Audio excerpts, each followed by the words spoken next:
ഇത് പിണറായി വിജയൻ തരുന്നത് പോലെ കിറ്റല്ല. കിറ്റ് തന്നിട്ട് കിറ്റ് വാങ്ങി നക്കിയില്ലേ എന്നിട്ട് വോട്ട് ചെയ്തില്ലല്ലോ എന്ന് ചോദിക്കുന്ന പോലത്തെ ഉളുപ്പില്ലാത്ത പരിപാടിയല്ല. ക്യാപ്പബിലിറ്റിയാണ് തരുന്നത് നിങ്ങൾക്ക്. നിങ്ങളുടെ റേഷൻ കാർഡ് എന്ന് പറയുന്നത് പുഴുത്തരി മാത്രം വാങ്ങാനായിട്ടുള്ള ഒരു ഉപകരണമല്ല ഇനി മുതൽ. BJP ആണ് അധികാരത്തിൽ വരുന്നതെങ്കിൽ പ്രതിമാസം 2500 രൂപയുടെ ഗ്യാരണ്ടി, ഭക്ഷണത്തിനും മരുന്നിനുമുള്ള ഗ്യാരണ്ടി നിങ്ങളുടെ വീടുകളിൽ ഉണ്ടാവും. ഇത് നിങ്ങൾ വേണ്ടെന്ന് വെക്കും. എന്തുകൊണ്ടാണ് സർക്കാരിന്റെ പാലിയേറ്റീവ് കെയർ പ്രയോജനം ഇല്ലാത്തത്? ആംബുലൻസ് ഇല്ല, ആകെ ഒരൊറ്റ നഴ്സ് അല്ലെങ്കിൽ ഒരു ആശാ വർക്കർ, ഇവരെ കൊണ്ടാണ് ഇത് മൊത്തത്തിൽ ഓടുന്നത്.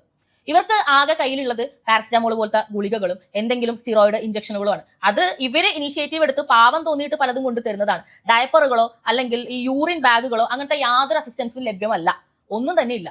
ഈ പാലിയേറ്റീവ് കെയറിൽ ബുക്ക് ചെയ്താൽ തന്നെ കുറെ നാൾ കഴിഞ്ഞിട്ടൊക്കെയാണ് ഇവർ തിരിച്ചു വിളിച്ച് എന്താ ഏതാ എന്നൊക്കെ ചോദിക്കുന്നത്. ആക്ച്വലി എനിക്ക് ഒരു സ്ഥലത്തുനിന്ന് റിപ്ലൈ വന്നപ്പോഴത്തേക്ക് എന്റെ അമ്മ മരിച്ചു കഴിഞ്ഞിരുന്നു. ഇന്ത്യയിലുള്ള മറ്റ് സംസ്ഥാനങ്ങളിലെ എല്ലാ വ്യക്തികളും ഇതിന്റെ പ്രയോജനം അനുഭവിക്കുന്നുണ്ടെന്ന് നിങ്ങൾക്കറിയാം. കേരളത്തിലുള്ള ആൾക്കാർക്ക് കിട്ടുന്നില്ല. എന്തുകൊണ്ട് കിട്ടുന്നില്ല? അതിന്റെ ഉത്തരവും നിങ്ങൾക്കറിയാം. ഇടതുപക്ഷം സമ്മതിക്കാത്തത് കൊണ്ട് കിട്ടുന്നില്ല. നമുക്കറിയാം വയോജനങ്ങൾക്ക് വേണ്ടിയിട്ടുള്ള പദ്ധതിയുണ്ട്. അവരുടെ ചികിത്സ എന്ന് പറയുന്നത് 100% ഫ്രീ ആണ്. കേരളത്തിൽ എന്തുകൊണ്ടാണ് കിട്ടാത്തത്? BPL കാർഡ് ഉടമകളും പാവപ്പെട്ടവരുമായിട്ടുള്ള ആൾക്കാർക്ക് പ്രതിമാസം 2500 രൂപയുടെ ഭക്ഷ്യസുരക്ഷാ കാർഡുകളാണ് വരാൻ പോകുന്നത്. ഈ കാർഡ് ഉപയോഗിച്ച് അവർക്ക് മാസം ഭക്ഷ്യസാധനങ്ങൾ അല്ലെങ്കിൽ പലചരക്ക് സാധനങ്ങളും വാങ്ങാം, മരുന്നും വാങ്ങാം.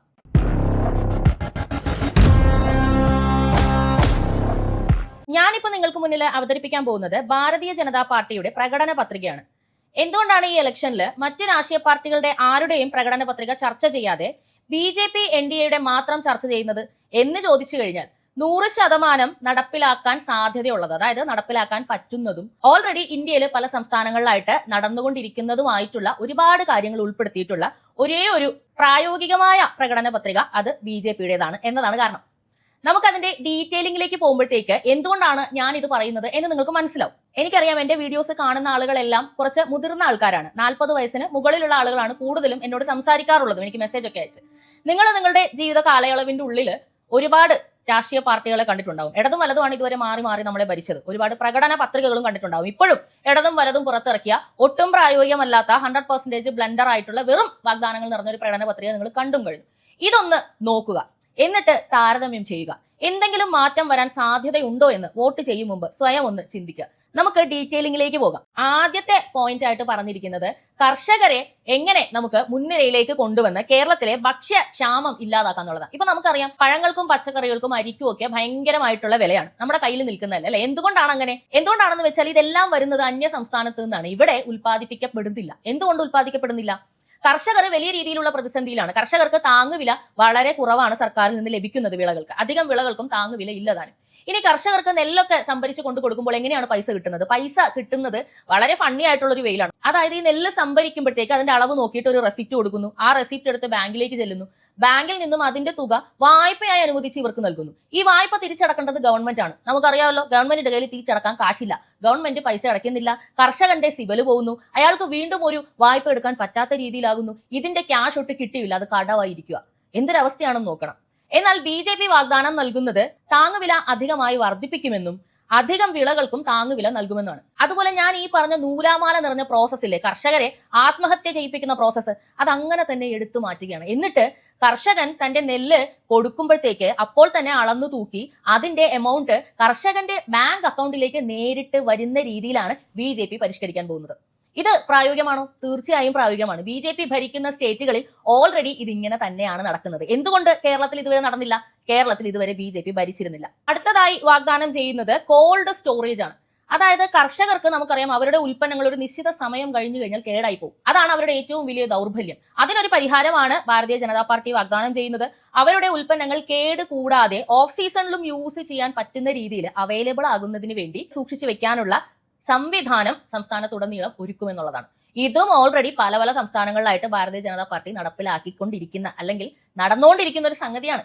അത് ഇവിടെയും കൊണ്ടുവരുമെന്നാണ് പറയുന്നത്. പല പല രീതികൾ ഇതിന് അവലംബിച്ചേക്കാം. ഓക്സിജൻ ഫുള്ള് റിമൂവ് ചെയ്തുള്ള ഒരു പാക്കേജിംഗ് അടക്കം, ശീതീകരിച്ച മാർഗങ്ങളും, അതുപോലെ നമുക്കറിയാം ഉണക്കി സൂക്ഷിക്കുക, ഉപ്പിലിട്ട് സൂക്ഷിക്കുക പോലുള്ള സംഗതികൾ, ഇതെല്ലാം ഇതിനകത്ത് പെടുമെന്നുള്ളതാണ്. എന്തു തന്നെ ആയാലും കർഷകർക്ക് അവരുടെ വിള ഒരു രീതിയിൽ അല്ലെങ്കിൽ മറ്റൊരു രീതിയിൽ വിൽക്കപ്പെടുന്നു എന്നുള്ളതാണ്. അവർക്ക് നഷ്ടം സംഭവിക്കാനായിട്ട് ഒരു സാധ്യതയുമില്ല. ഈ ഉണക്കി സൂക്ഷിക്കുക അല്ലെങ്കിൽ ഉപ്പിലിട്ട് വെക്കുക, ഫ്രിഡ്ജിൽ വെക്കുക എന്നൊക്കെ പറയുന്ന പോലത്തെ ഈസി പ്രോസസ് അല്ലത്. ഇതിന് വേണ്ട കൃത്യമായ മാർഗനിർദ്ദേശങ്ങളും കൃത്യമായ സാധന സാമഗ്രികളും എല്ലാം എല്ലാം ഈ ഗവൺമെന്റ് എത്തിക്കുമെന്നുള്ള വാഗ്ദാനമാണ് ഭാരതീയ ജനതാ പാർട്ടി നൽകുന്നത്. ഒരിക്കലും കർഷകൻ ഒറ്റയ്ക്കല്ല ഇത് ചെയ്യുന്നത്, ഗവൺമെന്റിന്റെ പിന്തുണയോടുകൂടി. അതുപോലെ തന്നെ അധിക വിളകൾ കൃഷി ചെയ്യുന്ന രീതിയിൽ റവന്യൂ നിയമങ്ങളിൽ ഭേദഗതി വരുത്തും എന്നൊരു വാഗ്ദാനമാണ് കർഷകന് അടുത്തതായിട്ട് നൽകിയിരിക്കുന്നത്. വലിയൊരു വാഗ്ദാനമാണ്. നമുക്കറിയാം, കർഷകരെ സംബന്ധിച്ച് ഒരു പാടശേഖരം ഉള്ള ഒരാള് പെട്ടിരിക്കുകയാണ്. അയാൾക്ക് നെൽകൃഷി ചെയ്യാം, അല്ലെങ്കിൽ ഇടവിള വല്ലപ്പോഴും കൃഷി ചെയ്യാം എന്നൊക്കെ പറയുമ്പോഴും ചിലപ്പോഴൊക്കെ ഇടവിള കൃഷി ചെയ്യാനായിട്ട് ഈ സഖാക്കന്മാർ സമ്മതിക്കില്ല. നമുക്കറിയാം, ഒരുപാട് വയലുമായിട്ട് ബന്ധപ്പെട്ട് വിപ്ലവ ഗാനങ്ങളൊക്കെ നമ്മൾ കേട്ടിട്ടുണ്ട്. കർഷകരുടെ പ്രശ്നങ്ങൾക്ക് വേണ്ടി എന്നും പറഞ്ഞുകൊണ്ട് ഇറങ്ങിയിട്ട് അവരെ ഏറ്റവും കൂടുതൽ ബുദ്ധിമുട്ടിച്ചിട്ടുള്ള ഒരു പാർട്ടിയാണ് CPM. കർഷക തൊഴിലാളി യൂണിയനുകൾ ഉപയോഗിച്ചുകൊണ്ട് തൊഴിലാളി സമരങ്ങൾ ക്രിയേറ്റ് ചെയ്ത് ഒരുപാട് പാടങ്ങളിൽ പണിയെടുക്കാൻ പറ്റാത്ത രീതിയിൽ ഇവരെ കൊണ്ട് ബുദ്ധിമുട്ടുകൾ ഉണ്ടായിട്ടുണ്ട്. എന്നാൽ BJP വാഗ്ദാനം ചെയ്യുന്നത് ഞങ്ങൾ കർഷകർക്കൊപ്പം നിന്നുകൊണ്ട് അവരെ മുന്നിലേക്ക് കൊണ്ടുവരുമെന്നുള്ളതാണ്. നമ്മുടെ നാട്ടിൽ ഈ നമ്മളിപ്പോൾ ഇറക്കുമതി ചെയ്യുന്ന സാധനങ്ങളെല്ലാം കൃഷി ചെയ്യുന്ന, അത് നല്ല രീതിയിൽ പരിപാലിക്കപ്പെടുന്ന ഒരു അവസ്ഥ വരികയാണെന്നുണ്ടെങ്കിൽ ഇവിടുത്തെ വിലക്കയറ്റം പിടിച്ചു നിൽക്കുമെന്നുള്ളതാണ്. നമുക്ക് ഭക്ഷ്യക്ഷാമം ഉണ്ടാവുകയില്ല. ഏത് ഭക്ഷ്യ സാധനവും നമുക്ക് പോക്കറ്റിന് ഒതുങ്ങുന്ന രീതിയിൽ നമുക്ക് വാങ്ങി കഴിക്കാൻ സാധിക്കും. ഇത് 100% പ്രായോഗികമല്ലേ? ഇത് ഏത് വശമാണ് അവർക്ക് ചെയ്യാൻ പറ്റാത്തതായിട്ടുണ്ട്, അല്ലെങ്കിൽ ഇത് നടക്കില്ല എന്ന് പറയാൻ സാധിക്കുന്നത്? ഈ UDFും LDFും ഒക്കെ വാഗ്ദാനം ചെയ്തതുപോലെ ഫ്രീ ബീസ് അല്ലേ ഇത്? നമ്മളെ രണ്ട് കാലിൽ നിൽക്കാൻ പ്രാപ്തരാക്കുന്ന രീതിയിലല്ലേ അവരുടെ പ്രകടന പത്രിക? അടുത്തതായി എഴുതിയിരിക്കുന്നത് BJPക്ക് മാത്രം ഇപ്പോൾ വാഗ്ദാനം ചെയ്യാൻ പറ്റുന്നതും കൊണ്ടുവരാൻ സാധിക്കുന്നതുമായ ഒരു കാര്യമാണ്. അത് എയിംസ് ആണ്. നമുക്കറിയാം, എയിംസിന്റെ പേരിൽ ഇപ്പോൾ വലിയ രീതിയിലുള്ള പിടിവലികൾ UDFും LDFും നടത്തിക്കൊണ്ടിരിക്കുന്നുണ്ട്. സുരേഷ് ഗോപിയെ വലിയ രീതിയിൽ ആക്ഷേപിച്ചുകൊണ്ടും കളിയാക്കിക്കൊണ്ടും എയിംസ് അവിടെ വരും ഇവിടെ വരും എന്നൊക്കെ പറഞ്ഞിട്ട് വരുന്നില്ലല്ലോ എന്ന് പറഞ്ഞുകൊണ്ട്. യഥാർത്ഥത്തിൽ എന്തുകൊണ്ടാണ് എയിംസ് വരാത്തത്? എയിംസിന് വേണ്ട സ്ഥലം പോലും ഇതുവരെ കണ്ടെത്തി കൊടുക്കാൻ സാധിക്കാത്ത ഒരു സർക്കാരാണ് കേരളത്തിൽ ഭരിക്കുന്നത്. അതുകൊണ്ടാണ് എയിംസ് വരാത്തത്. BJP സർക്കാരിന്റെ കയ്യിലേക്കാണ് ഇനി കേരളം കിട്ടുന്നതെങ്കിൽ എയിംസ് എന്നത് യാഥാർത്ഥ്യമാകും എന്നതാണ് ആദ്യത്തെ വാഗ്ദാനം. കാരണം ഈ കേരളത്തിൽ അവർ ഈ എയിംസിന് പറയുന്ന ഏക്കർ കണക്കിന് സ്ഥലം കൊടുക്കാനായിട്ട് ഇല്ലാത്ത ഒന്നുമല്ല. അത് നമുക്കറിയാമല്ലോ. അത് കൃത്യമായി കണ്ടെത്തി കൊടുക്കുക എന്നുള്ളത് ഒരു ഇച്ഛാശക്തിയുള്ള ഒരു സർക്കാരിന് മാത്രം ചെയ്യാൻ പറ്റുന്ന ഒരു സംഗതിയാണ്. അത് BJPക്ക് ചെയ്യാം, അല്ലെ? അവർ ചെയ്ത് കാണിച്ചിട്ടുണ്ട്. മറ്റു പല സംസ്ഥാനങ്ങളിലും ഇപ്പൊ എയിംസ് വന്നില്ലേ? കേരളത്തിൽ എന്തുകൊണ്ട് വരുന്നില്ല? ഇതുകൊണ്ടാണ് വരാത്തത്. അതൊന്നും മാറ്റാൻ നമ്മുടെ ഒരു വോട്ട് കൊണ്ട് സാധിക്കും. നമുക്കറിയാം, ഇന്ന് ചികിത്സാ ചെലവാണ് ഓരോ വീടിന്റെയും അടിസ്ഥാനം വിളക്കിക്കളയുന്നത്. ചികിത്സാ ചിലവ് എന്ന് പറയുന്ന ഭീമമായ ആ ഒരു വിഷമത്തെ ഒഴിവാക്കാൻ വേണ്ടിയിട്ട് ആയുഷ്മാൻ ഭാരത് പദ്ധതി സ്റ്റേറ്റിൽ മുഴുവനായിട്ട് വിപുലീകരിക്കുമെന്നതാണ് അടുത്ത വാഗ്ദാനം. ഈ പദ്ധതി ഇപ്പോൾ തന്നെ നിലവിലുണ്ടെന്നും ഇന്ത്യയിലുള്ള മറ്റു സംസ്ഥാനങ്ങളിലെ എല്ലാ വ്യക്തികളും ഇതിന്റെ പ്രയോജനം അനുഭവിക്കുന്നുണ്ടെന്നും നിങ്ങൾക്കറിയാം. കേരളത്തിലുള്ള ആൾക്കാർക്ക് കിട്ടുന്നില്ല. എന്തുകൊണ്ട് കിട്ടുന്നില്ല? അതിന്റെ ഉത്തരവും നിങ്ങൾക്കറിയാം. ഇടതുപക്ഷം സമ്മതിക്കാത്തത് കൊണ്ട് കിട്ടുന്നില്ല. നമുക്കറിയാം, വയോജനങ്ങൾക്ക് വേണ്ടിയിട്ടുള്ള പദ്ധതിയുണ്ട്. അവരുടെ ചികിത്സ എന്ന് പറയുന്നത് 100% ഫ്രീ ആണ്. കേരളത്തിൽ എന്തുകൊണ്ടാണ് കിട്ടാത്തത്? ഒരുപാട് പേര് പ്രധാനമന്ത്രിക്ക് പരാതി അയക്കുവാണ്, ഇവിടെ കിട്ടുന്നില്ല സാറേ, എന്തെങ്കിലും ചെയ്യണേ എന്ന് പറഞ്ഞുകൊണ്ട്. ആ അവസ്ഥ മാറും. ഇവിടെ കിട്ടാത്തത് ഇടത് സർക്കാരിന്റെ രാഷ്ട്രീയമായിട്ടുള്ള വൃത്തികെട്ട കളി മൂലമാണ്. ഇവിടെ BJP സർക്കാരാണ് വരുന്നതെങ്കിൽ ഈ കളിയൊക്കെ മാറും. നേരിട്ട് കേന്ദ്ര പദ്ധതികൾ നമുക്കും അനുഭവിക്കാൻ സാധിക്കും. നമ്മളത് അർഹിക്കുന്നില്ലേ? നമ്മളിങ്ങനെ പണിയെടുക്കുന്നത് മുഴുവനും ആശുപത്രിയിൽ കൊണ്ടുപോയി കളയാനാണോ? അല്ലല്ലോ. നമുക്ക് ഫ്രീ ഇൻഷുറൻസ് വേണ്ടേ? ഗവൺമെന്റിൽ ഒരു ആരോഗ്യ പ്രശ്നം വന്നു കഴിഞ്ഞാൽ പേടിക്കണ്ട, സർക്കാരുണ്ട് എന്ന് ചിന്തിക്കുന്ന ഒരു സർക്കാർ നമുക്ക് വേണ്ടേ? അടുത്തതായി വളരെ ഇംപ്രസീവ് ആയിട്ടുള്ള ഒരു വാഗ്ദാനമാണ് നൽകിയിരിക്കുന്നത്. ഭക്ഷ്യസുരക്ഷാ കാർഡുകൾ. ഭക്ഷ്യസുരക്ഷാ കാർഡ് എന്ന് പറയുമ്പോഴത്തേക്ക് എന്താണ് എന്നൊരു ക്യൂരിയോസിറ്റി വരുന്നുണ്ടോ? നമുക്കറിയാം, NDAയുടെ ഭാഗമായ 2020 ഓൾറെഡി അവരുടെ പഞ്ചായത്തിൽ ഭക്ഷ്യസുരക്ഷാ കാർഡുകൾ എന്ന് പറഞ്ഞിട്ട് ഒരു സംഗതി നടപ്പിലാക്കിയായിരുന്നു. അതായത് അവരുടെ ഭക്ഷ്യസുരക്ഷാ മാർക്കറ്റിൽ നിന്നും ആ കാർഡുള്ള വ്യക്തിക്ക് 50% ഓഫ്, അതായത് 3000 രൂപയുടെ സാധനം 1500 രൂപയ്ക്ക് വാങ്ങാൻ പറ്റുമായിരുന്നു മാസത്തിൽ ഒരു പർച്ചേസ്. അത് കേരളം മുഴുവൻ വരാൻ പോവുകയാണ്. ഇതില് പലചരക്ക് സാധനങ്ങൾ മാത്രമല്ല ഉൾപ്പെടുന്നത്, മറിച്ച് മരുന്നുകളും ഉൾപ്പെടും എന്നുള്ളതാണ്. ഇപ്പോഴത്തെ അവസ്ഥ എന്താ? ഇപ്പൊ ആളുകൾ ഏറ്റവും കൂടുതൽ ഈ ഭക്ഷണം കഴിക്കാൻ തന്നെ ഒരുപാട് പൈസ ചെലവാക്കും. കർഷകരുടെ ഈ പ്രശ്നം കാരണം മുഴുവനും ഇറക്കുമതി ചെയ്യുന്നത് കൊണ്ട് വലിയ വില കൊടുത്താണ് നമ്മൾ ഭക്ഷ്യ സാധനങ്ങൾ വാങ്ങിച്ച് കഴിക്കുന്നതിന്. അതുകൂടാതെ ഒരു ആശുപത്രി കേസ് വന്നാൽ പെട്ടു.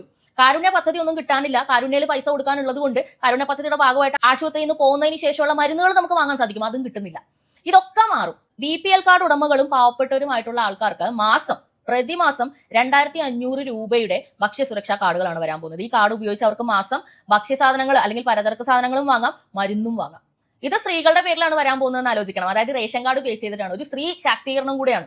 വർഷത്തിൽ 30,000 രൂപയാണ് ഈ ഇനത്തിൽ സർക്കാരിൽ നിന്ന് നിങ്ങൾക്ക് ലഭിക്കുന്നത്. കാശായിട്ട് കിട്ടില്ല. അതുകൊണ്ട് നിങ്ങൾക്ക് ഇത് വക മാറ്റി ചെലവഴിക്കാനൊന്നും പറ്റില്ല. CPMന്റെ സർക്കാർ ചെയ്യുന്നത് പോലെ നിങ്ങൾ ഇതിനു വേണ്ടി ഉപയോഗിക്കാൻ പറ്റും. പക്ഷേ നിങ്ങൾക്ക് ആർക്കും പട്ടിണി കിടക്കേണ്ടി വരില്ല. ഇത് പിണറായി വിജയൻ തരുന്നത് പോലെ കിറ്റല്ല.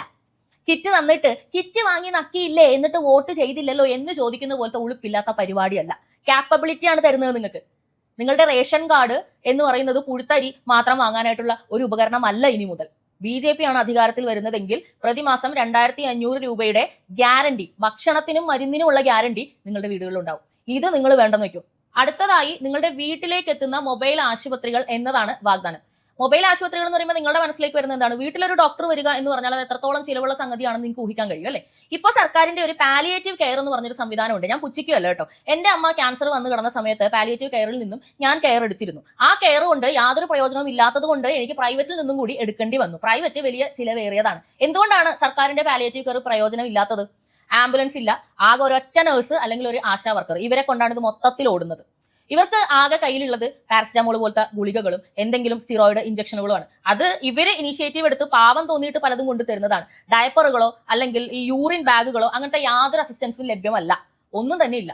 ഈ പാലിയേറ്റീവ് കെയറിൽ ബുക്ക് ചെയ്താൽ തന്നെ കുറെ നാൾ കഴിഞ്ഞിട്ടൊക്കെയാണ് ഇവർ തിരിച്ചു വിളിച്ച് എന്താ ഏതാ എന്നൊക്കെ ചോദിക്കുന്നത്. ആക്ച്വലി എനിക്ക് ഒരു സ്ഥലത്ത് നിന്ന് റിപ്ലൈ വന്നപ്പോഴത്തേക്ക് എന്റെ അമ്മ മരിച്ചു കഴിഞ്ഞിരുന്നു. ആ അവസ്ഥ മാറും BJP ആണ് ഭരണത്തിൽ വരുന്നതെങ്കിൽ.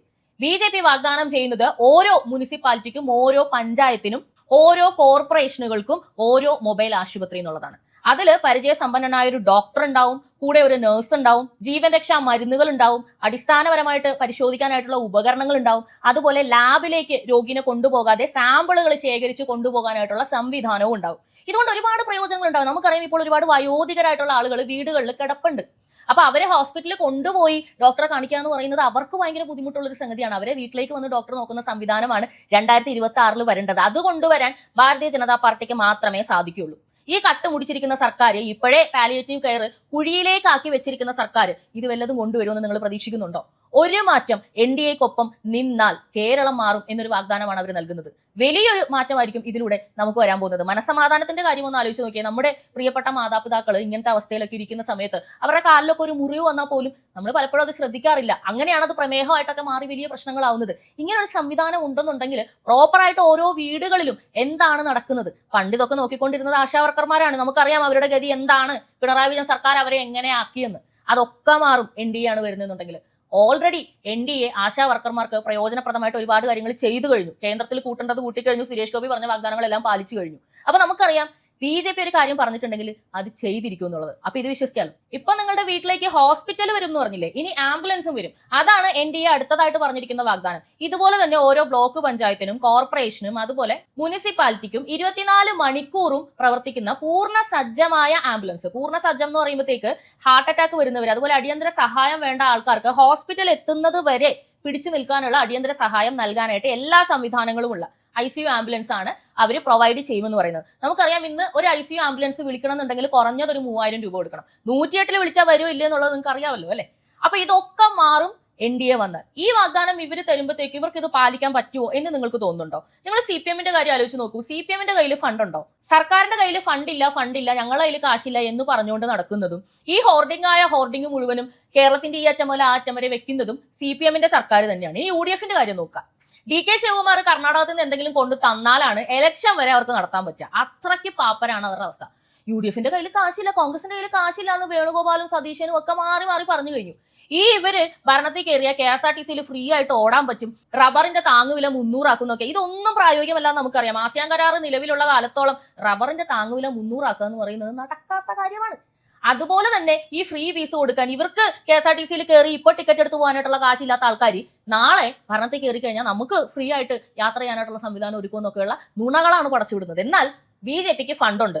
ഇലക്ട്രൽ ബോണ്ട് വഴി BJP സംഭാവന സ്വീകരിച്ചു എന്നുള്ളത് എല്ലാവർക്കും അറിയാവുന്ന സംഗതിയാണ്. അത് സുതാര്യമാണ്. ഈ ബിനോയ് വിശ്വ ഒക്കെ ടേബിളിന്റെ അടിയിൽ കൂടെ പോയി വെള്ളാപ്പള്ളി നടേശന്റെ വാങ്ങുന്നത് പോലെ അല്ലത്. നാട്ടുകാർക്ക് നോക്കിക്കഴിഞ്ഞാൽ കാണാം. അപ്പൊ BJPയുടെ കയ്യിൽ ഫണ്ടുണ്ട്. ആംബുലൻസും ഹോസ്പിറ്റലും ഒക്കെ വീട്ടിലെത്തിക്കാൻ BJP NDA വിചാരിച്ചാൽ സാധിക്കും. അവരൊപ്പം ഉള്ള എല്ലാ ആൾക്കാരും ബിസിനസ് ചെയ്ത് കാശുണ്ടാക്കുന്നവർ, അവർക്ക് നാട്ടുകാരെ പറ്റിക്കേണ്ട ആവശ്യമില്ല. അതിപ്പോ രാജീവ് ചന്ദ്രശേഖർ ആയാലും സാബു ജേക്കബ് ആയാലും അങ്ങനെ തന്നെ. നിങ്ങൾക്കറിയാമല്ലോ. ഇത് മുഴുവനായും ചർച്ച ചെയ്യാനാണ് ഞാൻ ആഗ്രഹിക്കുന്നത് ഈ പ്രകടന പത്രിക. എന്തുകൊണ്ടാണെന്ന് വെച്ചാൽ ഞാൻ ഈ വീഡിയോ ഇങ്ങനെ ഇരുന്ന് പറയുന്നത് എന്തിനു വേണ്ടിയാണെന്ന് അറിയാമോ? എന്റെ നാട് വിദേശ രാജ്യങ്ങളെ പോലെ തന്നെ കേരളം അർഹിക്കുന്ന അളവിൽ പുരോഗമനത്തിലേക്ക് വരാൻ വേണ്ടിയിട്ടാണ്. അതിന്റെ ഏറ്റവും ബേസിക് ആയിട്ടുള്ള കുഴപ്പം ഇവിടുത്തെ ജനങ്ങൾ, എന്നെ പോലെയുള്ള എല്ലാ വ്യക്തികളും എനിക്ക് എന്താണ് വേണ്ടത്, ഞാൻ എന്താണ് അർഹിക്കുന്നത് എന്നത് തിരിച്ചറിയാതെ പോകുന്നതാണ്. ജനാധിപത്യം എന്നൊരു ടൂള് നല്ല രീതിയിൽ ഉപയോഗിക്കാൻ നമ്മൾ പഠിക്കാത്തതാണ് നമ്മളുടെ ഏറ്റവും വലിയ പ്രശ്നം. അത് നിങ്ങളെ ബോധവാന്മാരാക്കുക എന്നൊരു ഒറ്റ ഉദ്ദേശം എനിക്കുള്ളൂ. ഒരു രാഷ്ട്രീയക്കാരനെ നന്നാക്കാനല്ല, ഒരു കമ്മിനെ മനസ്സിലാക്കാനും തിരുത്താനും അല്ല ഞാൻ ഇവിടെ ഇരിക്കുന്നത്. ഞാൻ സംസാരിക്കുന്നത് ജനങ്ങളെ നിങ്ങളോടാണ്. നിങ്ങൾ ഇതൊന്ന് കേൾക്കൂ. ഇതൊക്കെ നിങ്ങൾ അർഹിക്കുന്നുണ്ടോ, ഇതൊക്കെ നിങ്ങൾക്ക് വേണമോ എന്ന് മാത്രം ചിന്തിക്കൂ. BJP ഒരു കാര്യം പറഞ്ഞിട്ടുണ്ടെങ്കിൽ അവരത് ചെയ്തിരിക്കും. അത് ഇന്ത്യ മുഴുവനും അതിന്റെ തെളിവുകൾ നിങ്ങൾക്ക് കാണാം. ഒരു അവസരം കൊടുത്താൽ കേരളം മാറും. എല്ലാവർക്കും വിസ മേടിച്ച് പോകാൻ പറ്റുമോ? പറ്റൂലല്ലോ. അപ്പൊ ഞാൻ ഇതിന്റെ സെക്കൻഡ് പാർട്ടുമായിട്ട് ഏതാനും മണിക്കൂറുകൾക്കുള്ളിൽ തന്നെ വരും. ദയവായി കാണുക, മാക്സിമം ഷെയർ ചെയ്യുക, കേരളം മുഴുവൻ എത്തിക്കുക. എല്ലാവരും ചിന്തിക്കട്ടെ, നമുക്കും ഇതൊക്കെ അർഹതയുള്ളതാണെന്ന് മറ്റുള്ളവരും അറിയണ്ടേ. തുടർന്ന് കാണുക പബ്ലിക് ഒപ്പീനിയൻ.